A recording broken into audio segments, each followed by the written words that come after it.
گزشتہ جمعہ کو اسی آیت مقدسہ کے تعلق سے حضور سیدنا غوث اعظم رضی اللہ تعالیٰ کی شان میں چند باتیں میں نے آپ کی گوشگزار کی تھی، اسی تسلسل کو برقرار رکھنا ہے اور وہی آیت مقدسہ میں نے آپ کے سامنے تلاوت کی ہے، جس میں رب قدیر ارشاد فرماتا ہے خبردار بے شک اللہ کے ولیوں کو نہ کوئی خوف ہے اور نہ ہی کوئی غم۔ اولیاء اللہ کے تعلق سے میں نے یہ عرض کیا تھا کہ یہ وہ مقدس جماعت ہے جو نظام باطنی کی ضامن ہے، انہی کے وسیلے سے اللہ تبارک و تعالی اس دنیا کے باطنی نظام کو چلاتا ہے، اور ہر دور کے اندر اللہ کے ایسے بندے ہر جگہ موجود ہوتے ہیں جو اس روحانی نظام کے ذمہ دار ہوتے ہیں، اور ہر دور کے اندر ان اولیاء کرام کے اوپر ان کی نگرانی کرنے والا، ان کی سرپرستی اور قیادت کرنے والا ایک قطب ہوتا ہے، جس کی سرپرستی میں، جس کی قیادت میں سارے عالم کے اولیاء کرام اپنی اپنی جگہ پر اپنے دائرہ اختیار کے مطابق باطنی نظام کو چلاتے ہیں۔ اور اسی جماعت کے تعلق سے بخاری شریف کے اندر اللہ کے نبی صلی اللہ تعالی علیہ وآلہ وسلم کا ایک فرمان موجود ہے حدیث قدسی کی صورت میں، اور بارہا علماء کرام سے آپ نے اس حدیث پاک کو سنا ہے۔ اللہ کے نبی نے ارشاد فرمایا کہ رب کائنات ارشاد فرماتا ہے من عاد لی ولی فقد آذنتہ بالحرب، جس نے میرے کسی ولی سے دشمنی رکھی میرا اس سے اعلان جنگ ہے۔ یہ اتنی حدیث نہیں ہے، اس سے آگے رب کائنات نے ارشاد فرمایا کہ میرا بندہ فرائض کے ذریعے میرا تقرب حاصل کرتا ہے، میرے قریب ہوتا رہتا ہے، اور پھر وہ صرف فرائض کی پاسداری نہیں کرتا، فرائض تو سب کے ذمے ہیں،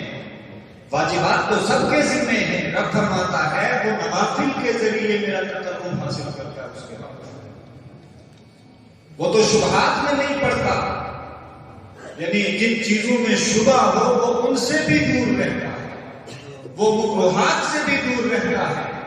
وہ مستحبات اور نوافل کے ذریعے میرا قرب حاصل کرتا ہے، اور اتنا قرب حاصل کرتا ہے کہ میں اس کو اپنا محبوب بنا لیتا ہوں۔ ولی ایسے نہیں بنتے، اب فرماتا ہے میں جب اس بندے کو اپنا محبوب بنا لیتا ہوں تو اب اس کی شان محبوبیت کیسی ہوتی ہے اس کی وضاحت بھی فرمائی اللہ کے رسول نے رب کے فرمان کے مطابق، اور ارشاد فرمایا پھر میں اس بندے کا کان ہو جاتا ہوں جس سے وہ سنتا ہے، یعنی اس کے کان کے اندر جو قوت سماعت ہوتی ہے، کان اس کے ہوتے ہیں، اور اس کی قوت سماعت کے اندر رب فرماتا ہے میری قدرت کی جلوہ گری ہوتی ہے، آنکھیں اس کی ہوتی ہیں، اور ان آنکھوں کی بصارت کے اندر، ان کے دیکھنے کے اندر جو قدرت کی نظارے ہوتے ہیں، جو شان قدرت ہوتی ہے، رب فرماتا ہے وہ میری قدرت کے نظارے ہوتے ہیں۔ اور اسی طرح اس ولی کا پکڑنا، رب فرماتا ہے ہاتھ اس کے ہوتے ہیں، پکڑتا نہیں، اور اس کی قوت رفتار کے تعلق سے ارشاد فرمایا رب نے کہ ظاہری طور پر چلنے والے، اٹھنے والے قدم اس ولی کے ہوتے ہیں، اور ان قدموں کے اندر جو طاقت ہوتی ہے، جو قدرت ہوتی ہے، وہ قدرت میری ہوتی ہے۔ اور پھر جب وہ شان محبوبیت پر بندہ فائز ہو جاتا ہے، اس کی سماعت کے اندر، اس کی قوت گویائی کے اندر، اس کے چلنے پھرنے کے اندر، اس کے دیکھنے کے اندر قدرت رب کی شامل ہوئی، اور پھر رب فرماتا ہے میرا وہ بندہ جب اس شان پر فائز ہو جائے اور پھر وہ جب مجھ سے رجوع کرے، مجھ سے کچھ مانگے، رب فرماتا ہے جب وہ مجھ سے کوئی سوال کرتا ہے تو میں اس کے سوال کو رد نہیں کرتا، وہ مجھ سے پناہ مانگتا ہے تو میں اس کو پناہ اپنی عطا فرماتا ہوں۔ یہ اللہ کے ولیوں کی شان ہے جو اللہ کے حبیب صلی اللہ علیہ وسلم نے خود بیان فرمایا، اور یہ حدیث قدسی ہے، بخاری شریف کے اندر موجود ہے۔ اور پھر ایک اور حدیث ابو داؤد شریف کے اندر حضرت سیدنا فاروق اعظم رضی اللہ تعالیٰ عنہ سے روایت موجود ہے۔ وہ فرماتے ہیں اللہ کے نبی نے ارشاد فرمایا کہ لوگوں میں کچھ ایسے لوگ ہوں گے قیامت کے لیے کہ ان کے مراتب کو دیکھ کر انبیاء بھی، شہداء بھی ان کے مرتبوں پر، ان کے درجات کی بلندیوں پر رشک کریں گے۔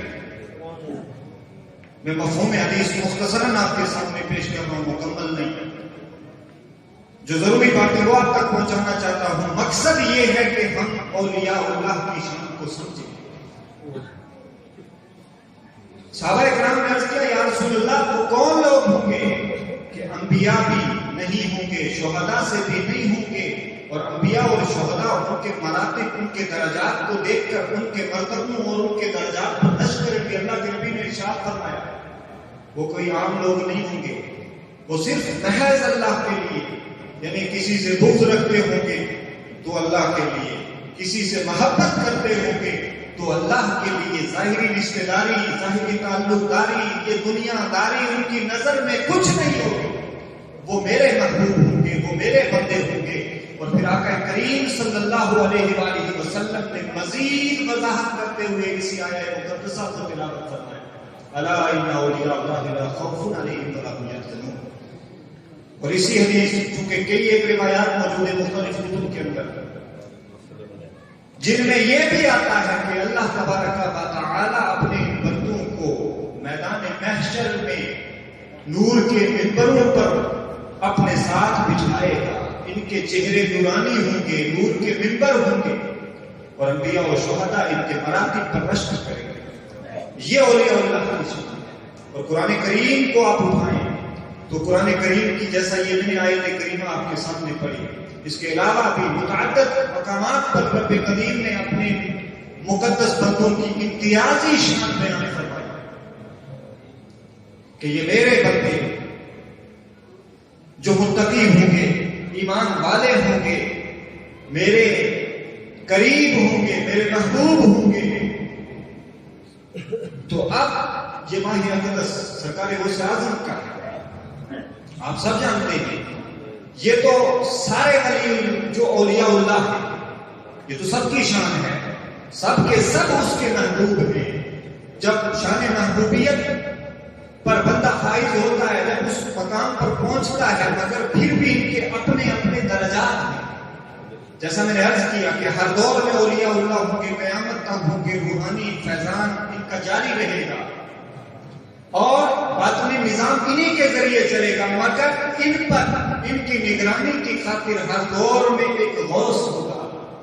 ایک قطب ہوگا جس کو قطب عالم کہیں گے، ایک غوث ہوگا جس کو غوث اعظم کہیں گے، اور اس دور کے غوث اعظم کا نام شیخ سید عبد القادر جیلانی ہے۔ اور رب نے فرمایا حدیث قدسی کے اندر کہ میرا بندہ جب مجھ سے کچھ طلب کرتا ہے، وہ بندہ یعنی وہ ولی، تو پھر اس کی زبان جب اٹھتی ہے کچھ طلب کرنے کے لیے تو میں اس کی زبان کو رد نہیں کرتا، وہ میری طرف رجوع کرتا ہے، میں اس کو دھتکارتا نہیں، اس کو مقبول بناتا ہوں، وہ جو مانگتا ہے میں اسے عطا کرتا ہوں۔ اب ایک طرف سارے اولیاء اللہ کو رکھیں، حضرت سیدنا امام حسن عسکری کے بعد سے یہ ولایت عظمیٰ، غوثیت عظمیٰ، قطبیت کبریٰ سرکار غوث اعظم کے سر پر یہ تاج جب سج گیا، جب یہ تاج سجا، سرکار غوث اعظم کی سیرت کے تعلق سے آپ جانتے ہیں، آپ خود فرماتے ہیں کہ جب میں نے علم ظاہری حاصل کر لیا، حضرت پیران پیر فرماتے ہیں میں نے علم ظاہری حاصل کر لیا، اور علم ظاہری بھی کس طرح سے 20 سال آپ نے بغداد میں رہ کر کے علم حاصل کیا، 17 محدثین نام پر اس وقت کے اس دور کے محدثین تھے، جن سے آپ نے علم حدیث حاصل کیا. آپ کے شیخ طریقت اور آپ کے استاد فقہ حضرت شیخ ابو سعید مخزومی رضی اللہ تعالیٰ، یہ آپ کے مرشد بھی ہیں، آپ کے استاد بھی ہیں. ان سے آپ نے فقہ اور دیگر علوم جب پڑھ لیے، فرماتے جب علوم ظاہری سے میں فارغ ہوا، حالانکہ آپ پیدائشی ولی اور ولایت کے لیے علم کا ہونا ضروری ہے. کوئی جاہل اللہ کا ولی نہیں ہو سکتا، لیکن علم سے مراد یہ نہیں ہے کہ وہ جا کر کے کسی درسگاہ میں علم حاصل کرے. بہت سارے ایسے اولیاء کرام موجود ہیں،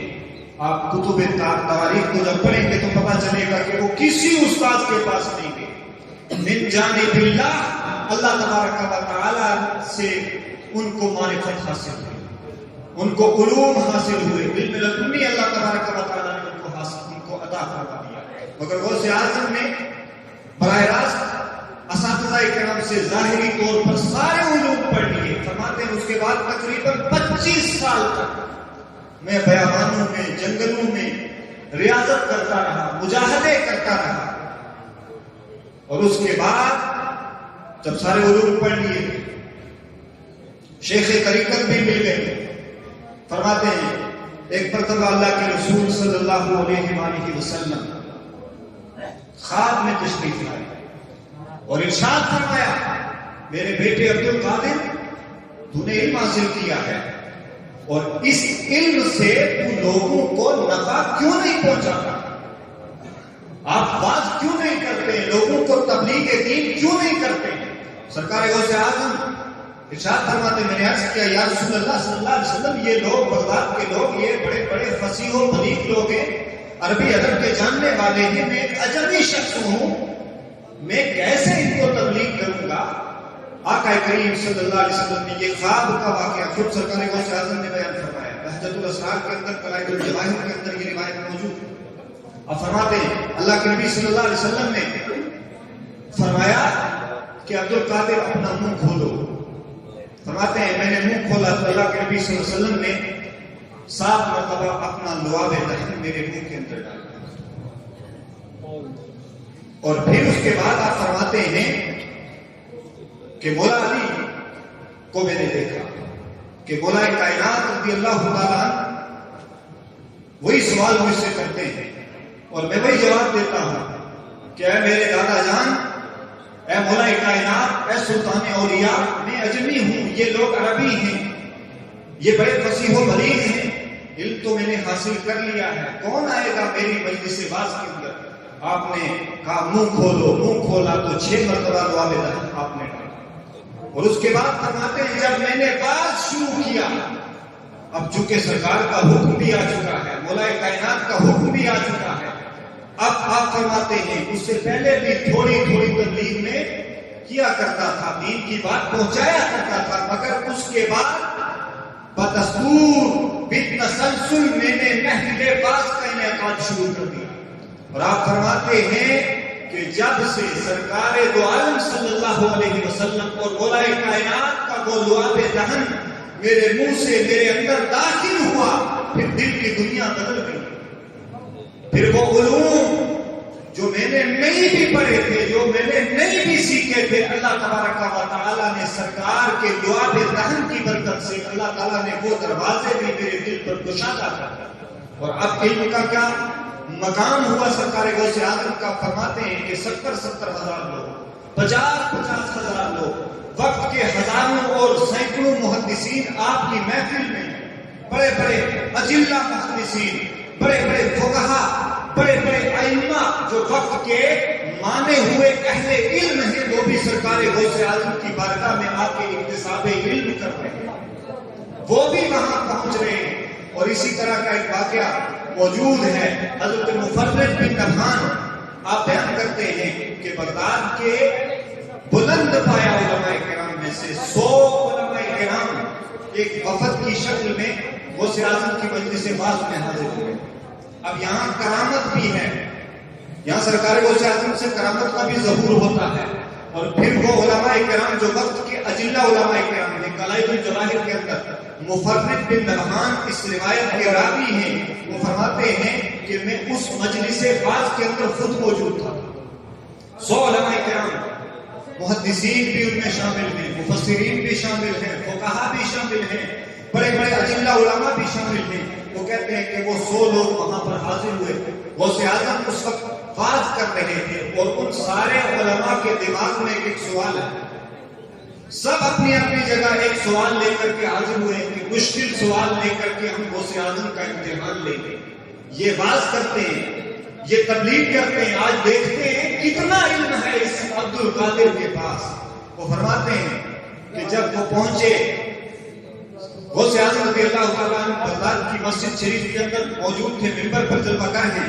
جب انہوں نے دیکھا کہ یہ لوگ پہنچ چکے ہیں، ابھی کوئی گفتگو نہیں ہوئی ہے، سرکار غوث اعظم نے اپنے سر مبارک کو جھکایا اور اس کے بعد آپ کے سینہ اقدس سے ایک تجلی نکلتی ہے، ایک نور یکا یک نکلتا ہے اور ان سارے علماء کے سینوں میں پیوست ہو جاتا ہے. اب وہ سارے حیران ہیں، پریشان ہیں، چیخیں مار رہے ہیں، کپڑے پھاڑ رہے ہیں، اپنی اپنی پگڑیاں انہوں نے اکھاڑی اور سرکار غوث اعظم کے قدموں میں ڈالا. چونکہ ان کا سارا علم سلب ہو چکا تھا، ختم ہو چکا تھا. اس کے بعد سرکار غوث اعظم نے ہر ایک کو یکے بات کی طرح اپنے سینے سے لگایا اور پھر فرمایا کہ اے فلاں، تیرے دل میں، تیرے ذہن میں یہ سوال تھا. سوال بھی سرکار خود بیان کرتے گئے اور جواب بھی خود عطا فرماتے گئے. یہ مقام غوث اعظم ہے. اور آپ نے تو چور والا واقعہ سنا ہے، جب آپ تعلیمی سفر پر اپنی والدہ سے اجازت دے کر کے نکلے تھے اور پھر وہ چوروں کا واقعہ. اس کے بعد ایک اور بڑا مشہور آپ کی کرامت کا واقعہ ہے کہ جب ایک چور نے دیکھا کہ بڑے عظیم ترین آپ امیر بھی تھے، بہت وقت کے اچھے لباس فاخرہ پہنا کرتے تھے، تو اس چور نے دیکھا کہ یہ اچھے امیر کبیر گھرانے سے ہیں، آپ کے گھر میں گھسا. میں پورا واقعہ نہیں سناؤں گا، بتانا یہ مقصود ہے. آپ سب جانتے ہیں، آپ بھی کسی پیر سے مرید ہوئے ہوں کہ طریقہ کار کیا ہے. کوئی بندہ جب کسی شیخ کے پاس جاتا ہے، سب کا سلسلہ، سب کا طریقہ ایک ہے. جب آپ جاتے ہیں تو وہ توبہ و استغفار کراتے ہیں، تلقین کرتے ہیں کہ آپ نے ثابت قدم رہنا ہے، اللہ اور اس کے رسول کے احکامات کی پاسداری کرنی ہے، فرائض اور واجبات جو ان کی پاسداری کرنی ہے، دین کے قریب رہنا ہے، خلاف شرع کوئی کام نہیں کرنا ہے، گزشتہ گناہوں سے توبہ کروائی جاتی ہے، کلمات طیبات کے ورد، اور یہ ساری چیزیں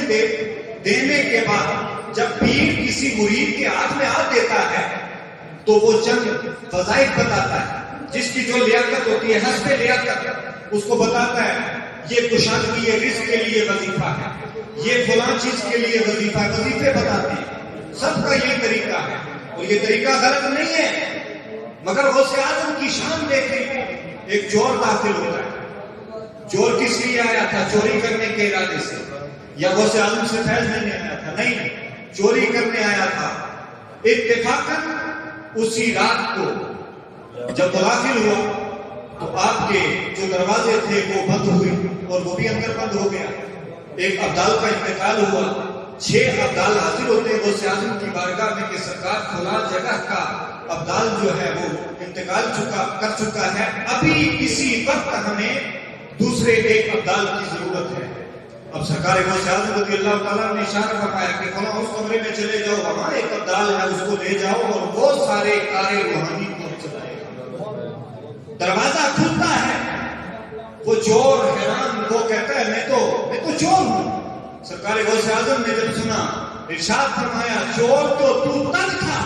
جب تو چوری کی نیت سے یہاں آیا تھا، اب جب تو اس در پہ آ چکا ہے تو چور نہیں ولی بن چکا ہے. اب تو ولی بن چکا ہے. اب آپ اندازہ لگائیں آپ کی نظر عنایت کا کہ وہاں چور بھی جائے تو وہ چاہیں تو اس کو ولی بنا دیتے ہیں، وہ چاہیں تو اس کو صاحب کرامت بنا دیتے ہیں. اور یہ سارا سلسلہ ہے کہاں سے؟ ہم کیا سرکار غوث اعظم کو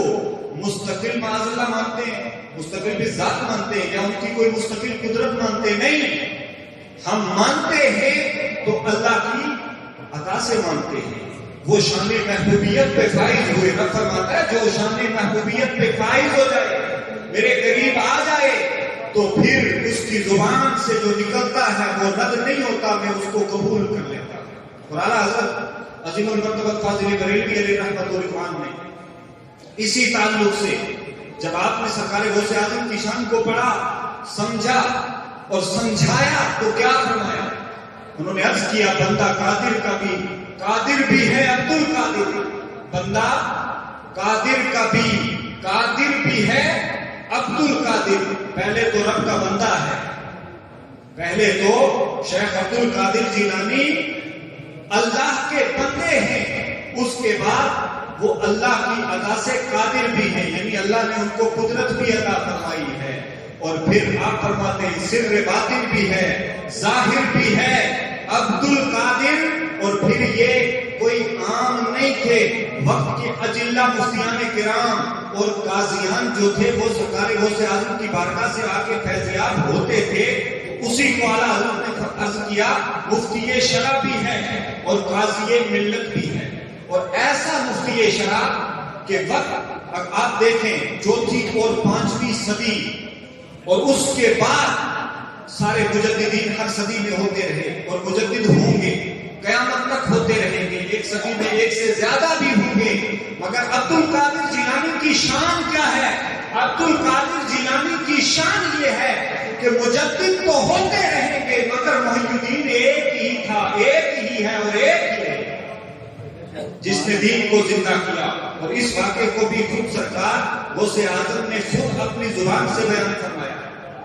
خود بیان فرمایا ہے کہ دین، یہ دین اسلام جب اس سے ایک بندے کی صورت میں اس سے ملاقات ہوتی ہے، فرماتے ہیں میں جا رہا تھا، ایک نحیف کمزور بندہ مجھ سے ملتا ہے، مجھ سے ملاقات کرتا ہے، تو جب وہ مجھ سے ملتا ہے تو ملتے ہی اس کا بدن تر و تازہ ہو جاتا ہے، اس کی شکل و صورت متغیر ہو جاتی ہے، یعنی ایک کمزور آدمی یکایک صحت والا ہو جائے، تندرست ہو جائے تو دیکھنے والا حیران ہی ہو۔ سرکار غوث اعظم فرماتے ہیں میں بھی حیران ہوا، میں نے پوچھا تم کون ہو؟ اس نے عرض کیا میں تو دین اسلام ہوں، اور اس دور کی گردشوں سے اور یہ جو دین کے اندر طرح طرح کے خرافات ہیں ان کی وجہ سے میں کمزور ہو چکا ہوں، مگر اے غوث اعظم تمہاری کاوشوں کی وجہ سے اور تمہاری تبلیغ اور تمہارے باز کی وجہ سے اللہ تبارک و تعالیٰ نے مجھے دوسری زندگی عطا فرما دی ہے، تمہاری وجہ سے میں دوبارہ زندہ ہو گیا ہوں، جو